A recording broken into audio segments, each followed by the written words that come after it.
আসসালামু আলাইকুম। উপস্থিত সবাইকে আমার শুভেচ্ছা জানাচ্ছি। আমার নাম প্রীতি শেঠি। আপনার কাছে আমার প্রশ্নটা হলো, আপনি আপনার বক্তৃতায় বললেন যে ওসামা বিন লাদেনকে আমরা সন্ত্রাসী বলতে পারি না, যেভাবে বিবিসি আর সিএনএন এই খবর প্রচার করছে, কিন্তু এর পাশাপাশি এই চ্যানেলগুলো থেকেই আমরা এই বিস্ফোরণের বিভিন্ন খবর আর হতাহতের সংখ্যা জানতে পারি। একই চ্যানেল থেকে এই খবরটা কি আমরা বিশ্বাস করব নাকি করব না? Thank you sir. বোন, আপনি খুব সুন্দর আর প্রাসঙ্গিক প্রশ্ন করেছেন। আমি বলছি যে আমরা যখন ওসামা বিন লাদেনের কথা বলছি তখন বিবিসি বলছে সে সন্ত্রাসী, এটাতে বিশ্বাস করব না, কিন্তু সেই বিস্ফোরণে যে নিহতের সংখ্যা বলছে সেটাতে বিশ্বাস করব কিনা। এই জন্যই বলছিলাম যে মিডিয়াকে নিয়ন্ত্রণ করা হচ্ছে। তার অর্থ এই নয় যে বিবিসির সব খবরই ভুল বা মিথ্যা। সেই খবরটাতে তারা একজন হিরোকে ভিলেন বানাচ্ছে। এভাবে যেখানে সুবিধা হয় সেগুলো চেক করবেন। এরকম বিভিন্ন বোমা হামলায় হতাহতের যে সংখ্যাটা দেখবেন, সেখানে নানা পক্ষের রিপোর্ট দেখবেন, সেগুলো মোটামুটি একই রকম হয়। যদি সরকারি চ্যানেল হয়, যে দেশে বোমা হামলা হয়েছে সে দেশে সরকারি চ্যানেল, সেখানে সংখ্যাটা একটু কম থাকে, কারণ সরকার দেখাতে চায় যে কম লোক মারা গেছে। যেমন পুলিশ কমিশনার আমাকে জানিয়েছিলেন 187 জন মারা গেছে, খবরের কাগজ বলছে 107 জন। আমি জানি না কার কথা ঠিক। আমি বলছি না যে পুলিশ কমিশনার মিথ্যে বলেছেন, এমন কিছু বলছি না, প্লিজ আমাকে ভুল বুঝবেন না। তাই যখন এরকম কোনো রিপোর্ট দেখবেন, সেটার প্রমাণও দেখবেন। ওসামা বিন লাদেনের উপর আগে প্রমাণ দেখতে হবে। এমনকি সেই খবরের চ্যানেলও বলা হচ্ছে সে প্রধান সন্দেহভাজন, সন্দেহ করা হচ্ছে, প্রাইম সাসপেক্ট। যদি আপনারা কখনো আমেরিকার ডিপার্টমেন্ট অফ জাস্টিসের ওয়েবসাইটে যান, সেখানে বিভিন্ন সন্ত্রাসী অর্গানাইজেশনের একটা লিস্ট দেওয়া হয়েছে, টেরোরিস্ট অর্গানাইজেশন 43টা, তার 60% হলো মুসলিম। আপনি বলতে পারবেন সবচেয়ে জনপ্রিয় সন্ত্রাসী অর্গানাইজেশন, মুসলিম সন্ত্রাসী অর্গানাইজেশন সেটা কোনটা? No sorry. সবচেয়ে জনপ্রিয় মুসলিম সন্ত্রাসী অর্গানাইজেশন কোনটা? আল কায়দা। এটা বলার জন্য কোনো প্রাইজ পাবেন না, এটা খুব সোজা। আল কায়দা। আমেরিকার তথ্য অনুযায়ী কতগুলো আক্রমণ হয়েছে, কতগুলো হামলা? উলফা 749টা হামলা, আল কায়দা মাত্র 28টা। এর মধ্যে 26টা হলো অভিযোগ, 2টো হামলা দায় আল কায়দা স্বীকার করেছে। আমেরিকার ডিপার্টমেন্ট অফ জাস্টিসের ওয়েবসাইট অনুযায়ী 2টো আল কায়দা স্বীকার করেছে, বাকিগুলো সব অভিযোগ, একটাও প্রমাণিত হয়নি। ইউএসএ ডিপার্টমেন্ট অফ জাস্টিসের ওয়েবসাইট অনুযায়ী আল কায়দার একটা আক্রমণও প্রমাণিত হয়নি। আমি আল কায়দার পক্ষে কথা বলছি না। ইয়োহান রেডলি যখন আফগানিস্তানে যান, তাকে তালেবানরা জিম্মি করে রেখেছিল।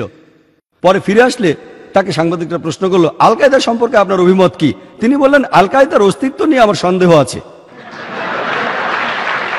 তাই বোন, যখনই এ ধরনের কোনো খবর দেখবেন, আর আপনি যদি মিডিয়ার লোক হয়ে থাকেন, মিডিয়ার সাথে যুক্ত হয়ে থাকেন, তাহলে বুঝতে পারবেন যে এই খবরটার বেশিরভাগই হয়তো ঠিক আছে। চেক করে দেখবেন, বেশিরভাগ জায়গায় দেখবেন সন্দেহভাজন, প্রধান সন্দেহভাজন, প্রাইম সাসপেক্ট। এমনকি সিএনএন, বিবিসিতেও যদিও তারা বলে প্রধান সন্দেহভাজন, তারপরে এমন ভাবে বলে যেন তারাই আসলে অপরাধী। আপনি কি শুধু সন্দেহের কারণে হাজার হাজার আফগানিকে মেরে ফেলবেন?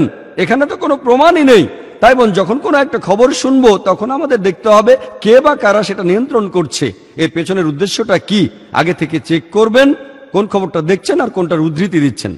আশা করি উত্তরটা পেয়েছেন। এবার অমুসলিম ভাই। এই প্রশ্নটা আসলে করেছে আমার একজন অমুসলিম বন্ধু। ঠিক আছে, আপনি প্রশ্ন করেন। আসসালামু আলাইকুম স্যার, আমার নাম সায়েক, আমি ম্যানেজমেন্টের ছাত্র। আমার প্রশ্নটা হলো, আপনি কি মনে করেন যে মুসলমানরা নিরাপত্তাহীনতায় ভোগে, আর আমরা কি একথা বলতে পারি যে সন্ত্রাস এ কারণেই হচ্ছে? ধন্যবাদ স্যার। ভাই, আপনি প্রশ্ন করেছেন মুসলমানরা কি নিরাপত্তাহীনতায় ভোগে আর এই জন্যই সন্ত্রাসী আক্রমণগুলো হয় কিনা। আমি আমার লেকচারে আগেও বলেছি যে সন্ত্রাসের পেছনে মূল কারণটা হলো অবিচার, নিরাপত্তাহীনতা নয়। নিরাপত্তার অভাবে একটা অংশ হতে পারে, তবে আসল কারণটা হলো অবিচার। অবিচার আর কোনো বিশেষ গোত্রের মানুষের উপর অন্যায় করা। আপনি যদি গতকালের সানডে মিডের খবরটা পড়ে থাকেন, 9/11 উপলক্ষে লেখা, একজন খুবই বিখ্যাত লোক যার নাম উইলিয়াম, তিনি সেখানে একটা উপদেশ দিয়েছেন যে মূল কারণ হলো অবিচার আর কোনো গোত্রের উপর অন্যায় করা। আর তিনি বোম্বের কর্তৃপক্ষের সাথে একমত যে এটা হতে পারে কাশ্মীর বিদ্রোহীরাই বোম্বেতে বিস্ফোরণটা ঘটিয়েছে, কিন্তু তিনি বলেছেন এর কারণটা কি। তার মত অনুযায়ী কাশ্মীরিরা যুদ্ধ চায় না, তারা শান্তিপ্রিয় মানুষ, তাহলে কেন তারা যুদ্ধ করতে বাধ্য হচ্ছে? উত্তরটাও তিনি দিয়েছেন যে এর কারণ কাশ্মীরে গণতন্ত্রের নামে চলছে প্রহসন। তিনি বলেছেন, আমি না, এটা আমার মন্তব্য না, এ ব্যাপারে তিনি বিশেষজ্ঞ আর পৃথিবীর মানুষকে তিনি উপদেশ দিয়ে থাকেন। তিনি বলেছেন এখানে গণতন্ত্র একটা প্রহসন, এটার অপব্যবহার করা হচ্ছে আর সেজন্য তারা যুদ্ধ করছে, ঠিক প্যালেস্টাইনেও।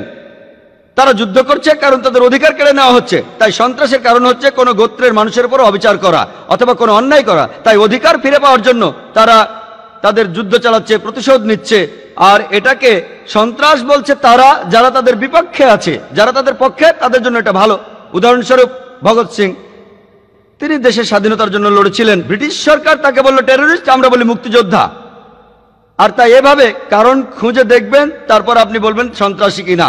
তাই বললাম সন্ত্রাস শব্দটার অনেকগুলো অর্থ আছে, অনেকগুলো সংজ্ঞা আছে। এটা বদলায় ভৌগোলিক অবস্থানের কারণে, ইতিহাসের কারণে বদলায়। তাই ব্রিটিশ সরকার যে লোককে বলছে সন্ত্রাসী, আমরা ইন্ডিয়ানরা তাকে বলছি মুক্তিযোদ্ধা।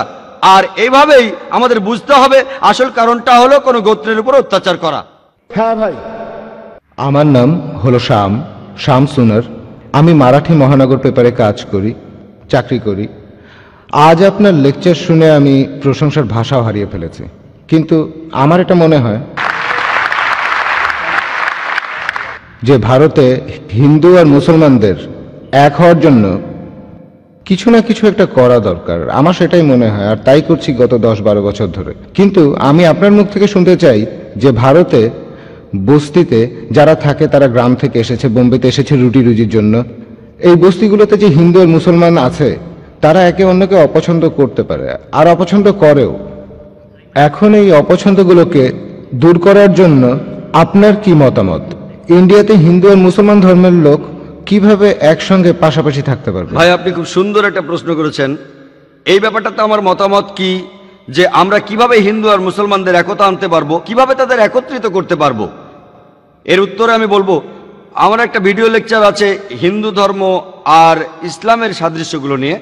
আমি বোম্বে লেকচার দিয়েছি, চেন্নাইতেও লেকচার দিয়েছি, ইন্ডিয়ায় অনেক জায়গায় লেকচার দিয়েছি। আর সেসব জায়গায় আমি দেখেছি যে হাজার হাজার মানুষ সেখানে এসেছে। বোম্বেতে এসেছিল 20,000 লোক, চেন্নাইতেও তাই, আর অন্যান্য জায়গাতেও একই অবস্থা ছিল। অনেক অমুসলিম সেখানে উপস্থিত ছিলেন। হাজার হাজার হিন্দু আমার বক্তৃতা শুনতে এসেছিলেন। আর তাদের অনেকে আমাকে বললেন যে ভাই জাকির, একজন হিন্দু আমাকে বললেন, আমাদের এই হিন্দু ধর্ম সম্পর্কে গত 40 বছরের জীবনে আমি যেটা জানতে পারিনি সেগুলো 4 ঘন্টায় জানতে পারলাম। আমি এক্ষেত্রে কোরআন মেনে চলি, যেটা আছে সূরা আল ইমরানের 64 নম্বর আয়াতে, তাআলাউ ইলা কালিমাতিন সাওয়াইন বাইনাকুম। এসো সেই কথা যাহা আমাদের এবং তোমাদের মধ্যে একই। প্রথমটা কি? আল্লাহ না'বুদু ইল্লাল্লাহ, আমরা এক আল্লাহর উপাসনা করি। আমাদের বুঝতে হবে, আর এটা কখনোই মনে হয় না যে হিন্দু ধর্ম একই জিনিস, ইসলাম ধর্ম একই জিনিস, খ্রিস্টান ধর্ম একই জিনিস। এই কথাটা ঠিক না। হিন্দু কোনো পণ্ডিতকে মুসলমান হতে বললে তিনি হবেন না, কোনো মুসলমানকে খ্রিস্টান হতে বললে তিনি হবেন না, খ্রিস্টান যাজককে হিন্দু হতে বললে তিনি হবেন না। একই জিনিস কোথায়? এগুলো মোটেই এক নয়। আমাদের মানতে হবে বেশ কিছু পার্থক্য আছে, তবে কিছু সাদৃশ্যও আছে। আসুন আমরা সবাই অন্ততপক্ষে সাদৃশ্যগুলো মেনে নেই। পার্থক্যগুলো না হয় থাকলো, আমি যেটা বলি যে আমাদের ধর্মগ্রন্থগুলোর মধ্যে হতে পারে সেটা ভগবদ গীতা, হতে পারে বেদ, হতে পারে উপনিষদ, বাইবেল, কোরআন। আসুন সাদৃশ্যগুলো দেখি, পার্থক্যগুলো নিয়ে আলোচনা পরে করব আমরা। তবে যে কথাগুলো একই, আসুন আমরা সবাই সেগুলো মেনে চলি। আমি আমার লেকচারে এমন অনেক সাদৃশ্যের কথা বলেছি, অনেকগুলি। এজন্য আমার ভিডিও ক্যাসেট দেখতে পারেন। আর আমাদের মধ্যে অনেকেই ব্যাপারটা জানে না। মুসলমান তাদের ধর্ম সম্পর্কে জানে না, হিন্দু তাদের ধর্ম সম্পর্কে জানে না। অনেক মুসলমান প্রতিবাদ করেছে হিন্দু ধর্ম আর ইসলামের মধ্যে সাদৃশ্য অসম্ভব। অনেক লোক এসেছিল শুধু তর্ক করার জন্য, যেন আমি আজে বাজে বকছি। হিন্দু আর মুসলমান একই, অসম্ভব। কিন্তু তারা যখন আমার লেকচার শুনলো তখন বিস্মিত হলো। যারা তর্ক করতে এসেছিল তারাও সে কথাগুলো মেনে নিল। আর অনেক হিন্দু সেখানে ছিল। আমাদের বুঝতে হবে আমাদের মধ্যে একই কথাগুলো মেনে চলতে হবে। তার প্রথম কথাটা হলো আল্লাহ না'বুদু ইল্লাল্লাহ, আমরা উপাসনা করি একমাত্র আল্লাহর। এটাই সবচেয়ে বড় মিল। এখানে আরো উদ্ধৃতি দেওয়া যায়, বেদের উদ্ধৃতি দেওয়া যায়, ভগবত গীতার উদ্ধৃতি দেওয়া যায়। এটা আছে ছন্দগীয় উপনিষদের 6ষ্ঠ অধ্যায়ের 2য় পরিচ্ছেদের 1ম অনুচ্ছেদে। একম এবিদিত্যম, স্রষ্টা একজনই, দ্বিতীয় কেউ নেই। এছাড়া শ্বেতাসূত্র উপনিষদের 6ষ্ঠ অধ্যায়ের 9ম অনুচ্ছেদে আছে, নাচসে কসিজ জনিতা নাচ দীপ, তার কোনো প্রভু নেই, তার কোনো মা বাবা নেই। এটা একটা সংস্কৃত উদ্ধৃতি। তার মানে সর্বশক্তিমান স্রষ্টার কোনো মা বাবা নেই, তার কোনো মালিক নেই। এছাড়াও আপনারা দেখতে পাবেন, এটা আছে শ্বেতাসূত্র উপনিষদের 4 নম্বর অধ্যায়ের 19 নম্বর অনুচ্ছেদে, নতস্তি প্রতিমাস্তি, সর্বশক্তিমান স্রষ্টা, তার কোনো প্রতিকৃতি নেই, তার কোনো প্রতিমা নেই, কোনো ফটোগ্রাফ নেই, কোনো মূর্তি নেই, কোনো ছবি নেই। একই কথা বলছে যজুর্বেদ 32 নম্বর অধ্যায় 3 নম্বর অনুচ্ছেদে, নতস্তি প্রতিমাস্তি, সর্বশক্তিমান স্রষ্টার কোনো প্রতিমা নেই। তাহলে আপনি যদি বেদ পড়েন, ভালোভাবে বোঝার চেষ্টা করেন, দেখবেন সেখানে একটাই স্রষ্টা। তাই মানুষ অনেক সময় ধর্মগ্রন্থ সম্পর্কে জানে না। আর এই প্রশ্নটা কয়েকদিন আগে আমাকে করা হয়েছিল স্টার নিউজ চ্যানেলের একটা সাক্ষাৎকারে। আমাকে প্রশ্ন করেছিল, জাকির ভাই বন্দে মাতরম শব্দটা, এটা সম্পর্কে আপনার মতামত কি? এই শব্দটাকে মুসলমানরা বলতে পারবে? আমি বললাম মুসলমান বলতে পারবে কিনা সে ব্যাপারে পরে আসছি, আগে বলি হিন্দু ধর্ম কি বলে। তিনি প্রথমে বোঝেননি আমি কি বলতে চাচ্ছি। আমি বললাম বেদের পণ্ডিতরাও বলবেন, বেদে বলা আছে যে স্রষ্টার কোনো প্রতিমা নেই। তাই আপনি যখন বলছেন বন্দে মাতরম, অর্থাৎ এই দেশ আপনার মা, তাকে স্রষ্টা বলছেন। এখানে পণ্ডিত লোক, আমি সাধারণ মানুষের কথা বলছি না যারা ধর্মগ্রন্থ সম্পর্কে বেশি কিছু জানেন না, তবে পণ্ডিত কাউকে জিজ্ঞাসা করেন, তিনি বলবেন বন্দে মাতরম আর বেদের কথা পরস্পর বিরোধী। কারণ বন্দে মাতরম কম করে হলো 3 জায়গায় বলছে আমি তোমার সামনে নতজানু হই, আমি তোমাকে পুজো করি। আপনারা দেখবেন আর্য সমাজ আর এছাড়া অনেক বিখ্যাত পণ্ডিত, তাদের মতে বেদের কথা অনুযায়ী মূর্তি পূজা করা নিষিদ্ধ। আপনারা দেখবেন ভগবদ গীতার 7ম অধ্যায়ের 20 অনুচ্ছেদে আছে মূর্তি পূজা করা সম্পূর্ণ নিষেধ। তাই হিন্দু ধর্মগ্রন্থগুলো দেখলে বুঝতে পারবেন দুর্ভাগ্যক্রমে হিন্দুরা এখন প্যান্থেইজমে বিশ্বাস করে, তবে বেদ কিন্তু বলছে একজন স্রষ্টার কথা। এছাড়াও বন্দে মাতরম আমি তোমার সামনে নতজন হয়ে পুজো করছি, একটু আগে যে উপনিষদ থেকে উদ্ধৃতি দিলাম তার বিরুদ্ধে যায়। ইসলাম ধর্ম অনুযায়ী 12টা লাইনে আমাদের আপত্তি আছে।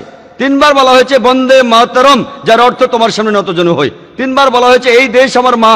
3 বার বলা হয়েছে আমি তোমার পায়ে চুমু দেব। 3 বার বলা হয়েছে এই দেশ স্বর্গীয়, দেশের হাসির কথা, স্বর্গীয় হাসির কথা। দেশকে বলা হচ্ছে লক্ষ্মী, বলা হচ্ছে দুর্গা। এই সব কিছু আপত্তিকর। আমরা মুসলিমরা এদেশকে ভালোবাসি, কিন্তু সর্বশক্তিমান আল্লাহ ছাড়া কারো কাছেই মাথা নত করব না। এমনকি আমাদের মা, যে মা আমাদের 9 মাস গর্ভে ধারণ করেছেন, আমরা মাকে ভালোবাসি, শ্রদ্ধা করি, কিন্তু মায়ের সামনে নতজানু হই না। আমাদের নিজেদের মা। যে ব্যক্তিকে আমরা আল্লাহ সুবহানাহু ওয়া তাআলার পরে সবচেয়ে বেশি শ্রদ্ধা করি, ভালোবাসি, তিনি হলেন মুহাম্মদ সাল্লাল্লাহু আলাইহি সাল্লাম। এমনকি আমরা সেই প্রিয় নবীজির সামনেও নতজানু হই না। বন্দে মাতরম এই গানটা গাওয়ার কি আসলেই কোনো প্রয়োজন আছে? এটা পলিটিক্যাল গেম। পলিটিশিয়ানরা এটা করেছে ভোট ব্যাংকের জন্য। তারা এমনকি তারিখটা নিয়েও খেলা করেছে। আপনারা জানেন বঙ্কিমচন্দ্র চট্টোপাধ্যায় গানটা লিখেছেন 1876 সালে, আর এটা ছাপা হয় 1882 সালে। তাহলে 125 বছর আর 7 সেপ্টেম্বর কোত্থেকে আসে? এই ভুলটা করেছে পলিটিশিয়ানরা, পলিটিক্যাল খেলা। এছাড়াও সৌদি আরবের যে মুসলমান আছে, সে তার দেশ সৌদি আরবের কাছে নতজানু হয় না। যে মুসলমান পাকিস্তানে থাকে, সে পাকিস্তানের কাছে নতজানু হয় না। এটা শিরক। তাই যদি বলেন ইন্ডিয়ার মুসলমানরা দেশপ্রেমিক না, এটা আমাদের ধর্ম। আমাদের সৃষ্টিকর্তা আল্লাহ তাআলা এই দেশকে অনেক উন্নতি দিয়েছেন। আমরাও দেশকে ভালোবাসি। যখন প্রয়োজন হবে সত্যের জন্য আমরা জীবন দিতে রাজি আছি, কিন্তু আমরা আল্লাহ ছাড়া কারো সামনে নতজানু হব না। وَإِذْ قَالَ عِيسَى ابْنُ مَرْيَمَ يَا بَنِي إِسْرَائِيلَ إِنِّي رَسُولُ اللَّهِ إِلَيْكُمْ مُصَدِّقًا لِمَا بَيْنَ يَدَيَّ مِنَ التَّوْرَاةِ وَمُبَشِّرًا بِرَسُولٍ يَأْتِي مِن بَعْدِ اسْمُهُ أَحْمَدُ فَلَمَّا جَاءَهُم بِالْبَيِّنَاتِ قَالُوا هَذَا سِحْرٌ مُبِينٌ